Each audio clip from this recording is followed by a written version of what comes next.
Maria Reina eskolan urte dexente daramagu ja psikomotrizitatea lantzen. Hau eskolatik 0 urtetik aurrera lantzen dugu psikomotrizitatea.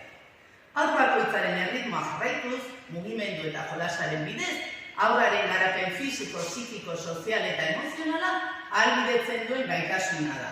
Psikomotrizitatean seguritatea eta konfiantza eskaini behartzaile aurrei. Haurren beharrei entzunez, bidelagun izan prozesu horretan, helduaren begirada eta seguritate afektiboa eskainiz. Haurraren jolasa eta mugimendua ulertzea eta bizitzea da.